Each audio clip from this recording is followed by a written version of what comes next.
Oi, pessoal. Bom dia, tudo bem? Vamos dar continuidade então ao nosso módulo de departamento pessoal. Hoje a gente vai falar um pouquinho dos descontos. Semana passada a gente falou um pouquinho de remuneração. Vamos falar de FGTS, que é um item. Por que eu não falei a semana passada? Porque ele às vezes dá um pouco de divergência. Ele é pagamento, é remuneração, é o que integra o salário, mas eu gosto de falar ele nessa aula porque a gente vai falar sobre pensão alimentícia e aí eu já no gancho já falo sobre FGTS. Mas hoje a aula vai ser sobre descontos. Tudo que a empresa pode efetuar de desconto no trabalhador, no salário do trabalhador, seja ele desconto salarial voluntário ou previsto em lei. Tudo bem? Vamos lá então que eu vou abrir aqui meu slide. Então vamos falar que desconto, a CLT, que é a Consolidação das Leis Trabalhistas, estabelece que todo desconto seja previamente comunicado ao trabalhador, exceto os descontos previstos em lei. Esses, como já são previstos em lei, já tem acordo, a empresa já pode efetuar o desconto no salário do funcionário. Agora, aqueles descontos voluntários, aqueles que o colaborador tem que aceitar, a empresa não pode efetuar desconto. E a empresa também não pode efetuar nenhum desconto abusivo. Por exemplo, o funcionário cometeu alguma falta, quebrou algum equipamento, ela não pode vir e descontar no salário do colaborador, como a gente já falou, porque esse desconto de uma vez só pode onerar o trabalhador a não ter salário. Lembra que a gente falou lá no princípio de remuneração que a empresa não pode deixar o funcionário sem receber? A mesma coisa aqui. Então, a empresa até pode descontar se há alguma falta por parte do colaborador, só que de acordo com uma conversa feita entre as duas partes, negociando esse desconto, até mesmo parcelado. Tá? Então a CLT prevê que qualquer desconto que não haja comunicação, ela é um desconto que é indevido e aí ele é doloso, ele é passível de como se fosse um crime, né? Vai cometer um crime contra o recebimento do salário do trabalhador. Então, eu coloquei aqui, primeiro a diferença entre desconto previsto em lei e desconto salarial voluntário. O desconto salarial voluntário, o funcionário tem que aceitar esse desconto. Ele não pode ter desconto desses itens se ele não tiver acordo, como por exemplo, convênio médico, convênio odontológico. Se o funcionário não quiser, ele não é obrigado a ter esses itens, né, com a empresa. Ele pode fazer fora da empresa. Ele pode fazer um convênio médico com a família dele sem ser aquele que a empresa oferece, porque ele não gosta, porque acha que o valor é caro. Desconto odontológico, ele não é obrigado a aceitar. Ele pode aceitar ou não quando ele é admitido. Que mais? Previdência social. Muitas empresas fazem aquele plano de previdência para o funcionário não é obrigado a aderir. Ele adere se ele quer. Se ele quiser, ele vai ter o desconto da previdência no salário dele. Que mais? Contribuição sindical. Contribuição sindical aparece na apostila de vocês como sendo obrigatório. Eu não sei se essa apostila já foi impressa, atualizada, porque teve uma atualização esse ano, mas eu não sei se chegou a ser a de vocês. Se está constando como obrigatório, ela não é obrigatória, ela já é facultativa. Isso quer dizer, o funcionário tem que aceitar o desconto salarial, o desconto sindical. Se ele não quiser esse desconto, ele também não é obrigado a ter em folha. Agora, os previstos em lei, como o INSS, imposto de renda, pensão alimentícia e vale transporte, esses o funcionário não pode optar. Se ele, mesmo que ele não queira, todos os meses vai ter desconto desses itens no salário dele. A empresa não precisa comunicar, ó, eu vou fazer o desconto do INSS, ó, eu vou fazer desconto da pensão alimentícia. Ele não precisa disso, tá? A empresa já faz o desconto e automaticamente o funcionário sabe que todos os meses ele vai ter desconto desses valores, tá? Então vamos lá. Ó, contribuição sindical, que eu falei que é um desconto salarial voluntário. O que é a contribuição sindical? Contribuição sindical é o pagamento de um dia de trabalho feito pelo colaborador ao sindicato da sua categoria. Por que ele se tornou facultativo? Porque o sindicato nada mais é hoje que uma entidade vendida. A gente não vê os sindicatos trabalhando como eles faziam antigamente. Algumas categorias o sindicato ainda tem força. Metalúrgicos, borracheiros, a gente vê aí o da CUT, né? Os dos metalúrgicos, alguns sindicatos ainda funcionam, mas a maioria não faz mais a função como deveria fazer antigamente. Então os funcionários achavam absurdo ter que pagar um dia de trabalho por ano para um sindicato que nunca era utilizado. O sindicato você pode utilizar clube, você pode utilizar hotel da rede do sindicato, você pode utilizar advogado pelo sindicato. Mas muitos funcionários não usavam esses serviços e não achavam sentido estarem pagando esse um dia de trabalho por ano para o sindicato. Então passou a ser facultativo. Se o funcionário quiser aderir, ele vai aderir e no mês de março, se ele não foi admitido até março, ele vai ter o desconto no mês de março desse valor. Como que é feito o cálculo? Eu coloquei aqui um exemplo. Um trabalhador que ganha R$ 1.500, como que é feito o cálculo? Você pode ou dividir por 30 ou multiplicar por 1 e dividir por 30, tá? Porque aí é um 30A. Vocês lembram como fazem aquela conta de multiplicação com fração? Você multiplica o de cima pelo de cima, de baixo pelo de baixo. Então, 1.500 vezes 1 dividido por 30, tá? Ou 1.500 dividido por 30 direto. Vai ser referente a um dia de trabalho, por isso que é um 30avos. Um dia, dentro dos 30 dias trabalhados do mês, ele vai pagar por ano ao sindicato. Então, esse colaborador que ganha R$ 1.500, por exemplo, estaria pagando R$ 50 de contribuição sindical por ano ao sindicato. Se o funcionário for contratado no mês de março, a empresa tem que primeiro verificar se ele já não contribuiu na empresa anterior. Se ele já contribuiu na empresa anterior, não vai contribuir de novo. Para os funcionários que foram admitidos depois do mês de março, o desconto é feito no mês seguinte. Então, por exemplo, foi contratado em junho, julho, agosto, setembro, outubro, novembro, dezembro, a empresa vai perguntar: você pagou as contribuições sindical na outra empresa? Não, não paguei. Quer pagar nessa empresa? Quero. Então aí vai ser feito no mês seguinte. Foi contratado em junho, desconto em julho. Foi contratado em julho, desconto em agosto e assim sucessivamente, tá? Então ela passou a ser facultativa, não é mais obrigatório como era antigamente. Próximo desconto, mas agora já o previsto em lei, que é o INSS. Então, o INSS, Instituto Nacional de Seguridade Social, é uma autarquia que ele é vinculado ao Ministério da Previdência e automaticamente ele tem a missão de proteger a vida do trabalhador. Nessa missão, os funcionários que estão contratados em regime CLT, estão com carteira registrada, têm o desconto mensal do INSS para garantir benefícios para eles futuros, tá? Eu citei até alguns benefícios aqui que são garantidos a quem tem desconto de INSS. Aposentadoria por idade, aposentadoria por tempo de serviço, salário maternidade para as mulheres que ficarem grávidas e tiverem filhos durante o período de trabalho, auxílio doença, auxílio reclusão, auxílio acidente, pensão por morte. Então, são benefícios garantidos a quem recolhe INSS, tudo bem? Então, qual é o valor do recolhimento do INSS? Vai variar de 7,5% a 14%. A tabela que está na apostila de vocês, se não é essa que está aqui no slide, ela é uma anterior, porque teve uma atualização que entrou em vigência agora, começou a valer março de 2020, mês passado. Então, se vocês já tinham entrado no curso, já tinham começado, vocês pegaram a tabela anterior a essa que está aqui no slide. A mais recente é essa do slide, podem copiar no caderno, é a que começou a vigorar agora em março de 2020, tá? E como que funciona?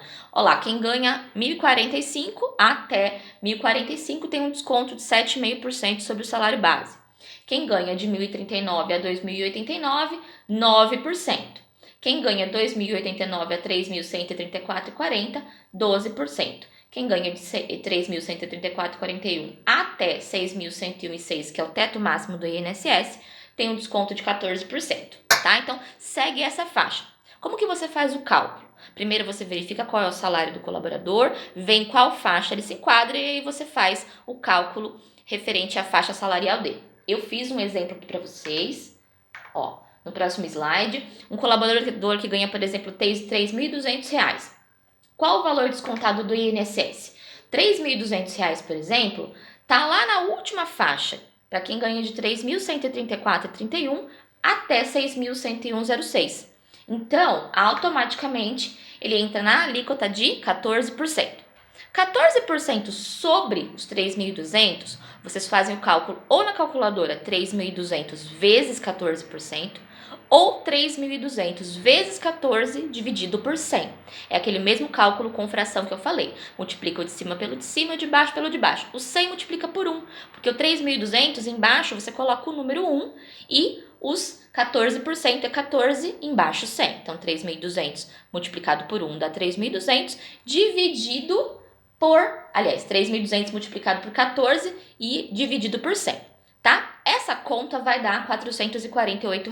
Eu já fiz direto na calculadora, mas se vocês fizerem 3.200 vezes 14 dividido por 100, vai dar os mesmos R$ 448, que é o valor que deve ser descontado do INSS do colaborador, tudo bem?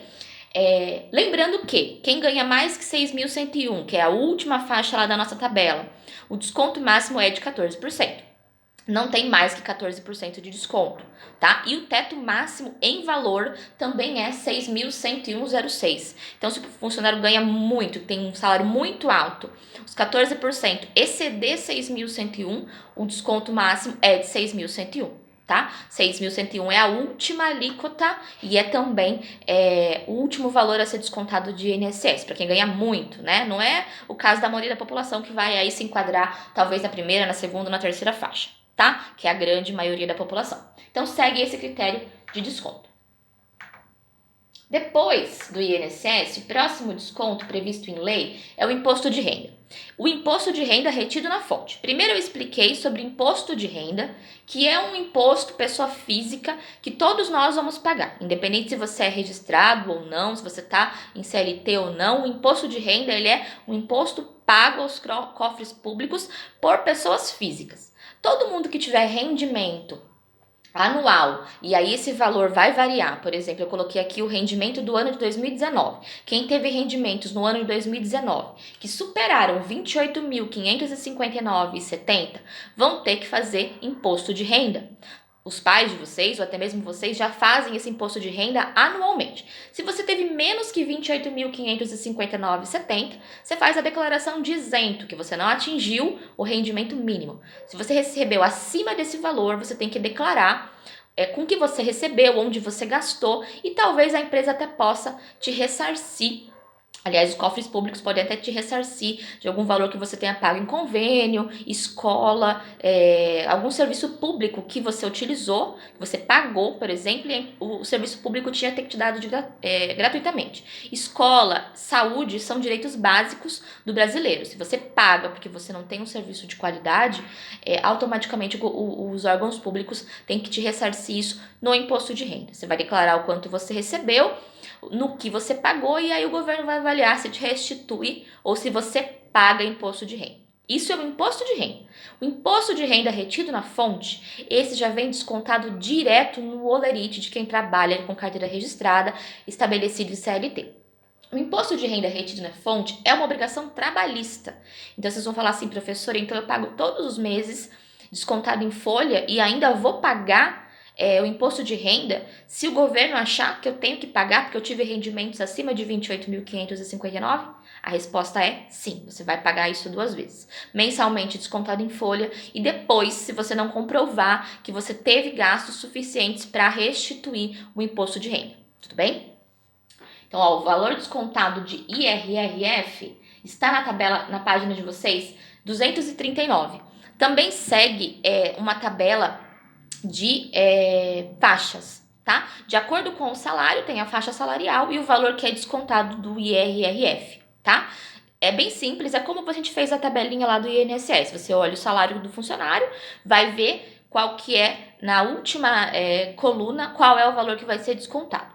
Tem um valor que é isento desse IRRF, porque automaticamente não atinge o valor mínimo, e tem as faixas que são descontadas mensalmente, tá? Também é obrigatório e é mensal no salário do colaborador. Vale transporte. Vale transporte, muita gente fala assim, professora, mas vale transporte é um desconto? É um desconto porque a empresa vai descontar no salário do trabalhador um valor que ele já antecipou, tá? O vale transporte ele é pago sempre antes do início do mês. Então, se o trabalhador recebe vale transporte todo dia 20 ou todo dia 30, é para ele usar o mês todo. Se ele recebe o pagamento no dia 15, a empresa antecipa o vale transporte no dia 30 e depois desconta esse valor lá no dia 15 da folha de pagamento dele, por exemplo. Tá? Então, é uma antecipação que a empresa faz, depois ela desconta do salário do colaborador essa antecipação que ele fez, já que tem que ser feito antes do início do mês, porque é um benefício pago para o funcionário se deslocar da casa para o trabalho e do trabalho para casa. Muita gente me pergunta, professora, mas eu estudo depois do meu horário de trabalho. a empresa não tem obrigação de pagar o seu vale transporte, a menos que seja da sua casa para o seu trabalho, do seu trabalho para casa. Se a empresa descobrir, por exemplo, que você está utilizando o vale transporte para ir para a faculdade, ela pode cortar o seu benefício, tá? Por quê? Geralmente o valor é calculado em cima do valor da passagem que você gasta do ônibus da sua casa para o trabalho e do trabalho para casa. Tá? Ajuda de custo de combustível, então, por exemplo, a empresa tem zero obrigação de pagar, porque ela não vai pagar o deslocamento de combustível, por exemplo, para você ir para uma outra cidade ou para um bairro muito mais distante da sua casa. Então, pensem assim, a empresa tem a obrigação de pagar o seu deslocamento, se for da sua casa para o seu trabalho e do seu trabalho para casa. Se você teria que gastar 4 vales de transporte, por exemplo, por dia, depois do trabalho você vai para a faculdade e não volta para casa, se você não falar nada que você faz faculdade, a empresa vai pagar o seu vale transporte no seu cartão ou em ticket e você vai sobrar, no final do mês vai sobrar, porque você não vai utilizar a última passagem. Se você for para a faculdade, ou então você vai usar ela depois de ter voltado da faculdade. Mas se for em outra cidade, por exemplo, você trabalha em Campinas e mora em Americana, por exemplo, você já faz faculdade em Campinas, para você voltar, você tem que, tudo bem, você vai voltar para a mesma cidade. Mas se, por exemplo, você faz faculdade em uma cidade no meio termo entre seu trabalho e a sua casa. Aí você não teria como usar o vale transporte que a empresa te paga porque vai ser em outra cidade. Então, a empresa não tem obrigatoriedade. Se ela descobrir que você está utilizando o vale transporte para outro meio, ela pode cortar o seu benefício. Muita gente vende vale transporte, também é ilegal, tá? Porque tem que lembrar que é um benefício que foi concedido pela empresa para você poder ir do trabalho para casa, de casa para o trabalho. Então, não vale dizer, por exemplo, que não foi trabalhar porque não tinha dinheiro, porque gastou o vale transporte com outra coisa. Tá? Porque o Vale Transporte tem essa finalidade. Como que é feito o desconto? O desconto do Vale Transporte também é sobre 6% do salário do funcionário, salário base, não incidindo nenhum acréscimo, nem hora extra, nem férias, nem nada, é salário base, tá? Aquele básico mesmo, sem nenhum acréscimo de nenhum adicional que aqueles que a gente viu na aula passada, tá? Então, por exemplo, e aí tem que ser verificado também o que é mais vantajoso para o funcionário. Se o desconto do 6% ou o valor gasto com o transporte, tá? Quando você vai entrar na empresa, você passa lá a quantidade de passagens que você vai usar por dia e a empresa sabe o quanto que você gastaria de transporte por dia. Então, aí ela vai verificar o que é mais vantajoso de acordo com o seu salário. Se descontar o valor do 6% ou descontar o valor que você iria gastar com o transporte. Eu fiz 2 exemplos aqui para vocês entenderem essa diferenciação. Ó, um trabalhador que ganha R$ 1.500 e ele tem gasto com transporte todos os meses para ir e voltar do trabalho de R$ 110 reais. Se a gente fizer o cálculo dos 6% sobre 1.500, vai dar um valor de R$ 90 reais. R$ 90 reais é menos que 110, concorda? Então, a empresa vai descontar do trabalho do salário do colaborador R$ 90 reais. R$ 90 reais desconta do salário dele e a empresa paga o restante dos 20 reais que fica faltando, antecipa 110 e desconta 90 do salário dele, tá? Paga a diferença dos 20 reais. Então, para o funcionário é mais vantajoso o desconto dos 6%, porque é menor do que o valor do vale transporte dele. Do vale transporte não, que é menor do que o valor que ele gasta com transporte no mês. Já aqui no próximo slide a gente vai ver um exemplo de um outro colaborador. Um colaborador que ganha R$ 1.800. Automaticamente, esse trabalhador que ganha R$ 1.800, ele, se fizer o mesmo cálculo do 6%, vai dar um valor de 108. Ele gasta com vale transporte, com o deslocamento, R$ 95 reais. Então, para ele é mais vantajoso que a empresa desconte só o que ele gasta, que é os 95. Então, a empresa antecipa 95 e desconta 95. Não vai descontar os 6%, porque o 6% é maior do que o valor do que ele paga mensalmente de transporte, tá? Então, é sempre a desconto daquilo que é mais vantajoso, daquilo que é o correto, tá? Se o 6% foi maior do que o valor que ele gasta, sempre vai ser feito o desconto do valor que ele gasta e não da alíquota, tudo bem? Pensão alimentícia. Esse aqui é um item que ele é muito controverso. Tem gente que acha um absurdo descontar pensão alimentícia em folha. Eu acredito que é o mais correto, senão muitos pais aí não estariam pagando proventos para os seus filhos. Quando eu digo pais, é pai e mãe. Pensão alimentícia não é só obrigação de pai. Quem acha que isso é só obrigação do pai, não é. Na verdade, é responsabilidade do pai ou da mãe pagar ao responsável legal que está cuidando do menor. tá? Menor de 18 anos, ou então para as mulheres até que se formem na faculdade, até que os filhos se formem na faculdade. Enquanto estiver estudando, a pensão alimentícia ela ainda é garantida por lei, tá? Então, é para o homem ou a mulher pagar. Se quem tiver com a guarda da criança for a mãe, o pai paga para a mãe. Se quem tiver com a guarda do filho é o pai, a mãe paga para o pai, tá? É uma pensão para sustento do menor. O desconto é feito em folha da seguinte forma: é pego o salário base, descontado o imposto de renda, descontado o INSS, quer dizer, INSS e IRRF, que é o imposto de renda retido na fonte, e aí sobre o valor que sobrar é calculado 22%. E aí esse é o valor do valor do desconto da pensão alimentícia. Lembrando que porcentagem de FGTS, hora extra, férias, PLR, tudo isso integra o salário aliás, o valor da pensão, tá? Diferente do que a gente falou que não incidia, que eu falei aqui pra vocês, é o Vale Transporte. Vale Transporte incide sobre o salário base, né? A pensão alimentícia é sobre o salário base, mais todos os adicionais que o funcionário venha a receber naquele mês, tá? FGTS, que a gente vai ver que é o valor que é pago pela empresa, é uma poupança que é aberta para a empresa. Férias, 13º, se ele tiver que receber naquele mês, hora extra, adicionais, qualquer adicional, a criança também tem direito a receber sobre o valor dos 22%. Tá? Lembra que a pensão alimentícia nunca é para o pai ou para a mãe, é sempre para usufruto da criança, do menor. Então, quando eu falo que a pensão alimentícia é para o filho, é para o filho. Tá bom que alguns pais e algumas mães acabam utilizando isso de forma indevida, mas sim o benefício é para uso dos menores, tá? Então, é 22% sobre o salário base, somado dos adicionais que ele venha a ter naquele mês, tá?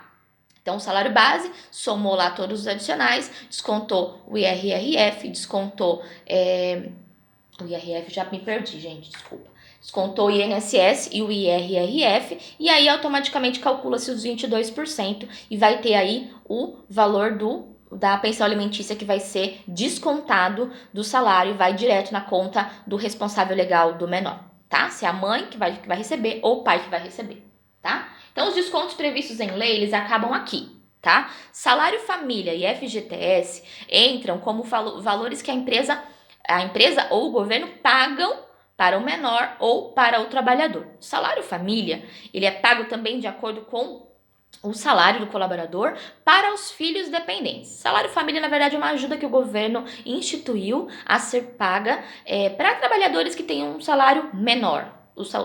Vocês vão ver que, de acordo com a tabela, quem tem um salário maior já não tem direito a receber salário família. Por isso que é uma ajuda, e é uma ajuda mesmo porque é um valor bem simbólico, para contribuir no sustento ou na educação dos filhos menores de 14 anos. Quem tem filhos maiores de 14 anos já não recebe mais salário família. Então, até 14 anos, o governo paga esse benefício a trabalhadores que ganham até R$ 1.364,43. Lá na página 240, vocês vão ver a tabelinha.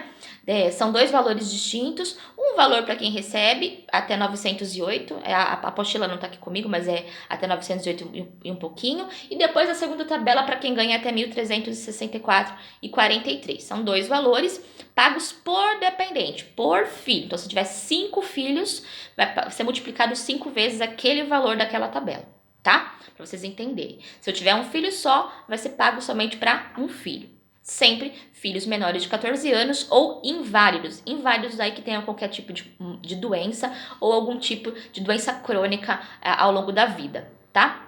Esses inválidos não é até 14 anos, é para o resto da vida que ele recebe o salário família. É um benefício de prestação continuada para o resto da vida que é pago, tudo bem? E, por último, FGTS. FGTS é o Fundo de Garantia por Tempo de Serviço.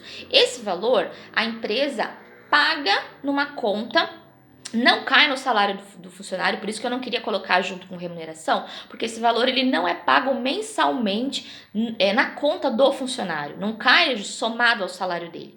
É uma porcentagem paga sobre o salário do funcionário e que vai para uma conta que é administrada pela Caixa. Esse valor que é depositado mensalmente, ele tem uma incidência de juros e ele pode ser resgatado quando o funcionário é demitido sem justa causa, quer dizer, ele vai sair sem nenhum motivo grave, e Ou então quando ele se aposenta, depois de 30 anos trabalhado, 40 anos trabalhado, ele pode sacar o fundo de garantia dele. Ou quando ele vai adquirir algum imóvel, comprar algum terreno, reformar o imóvel dele, ele também pode sacar o FGTS. Tem alguns critérios que o trabalhador pode sacar o FGTS antes da aposentadoria e antes da demissão sem justa causa, tá?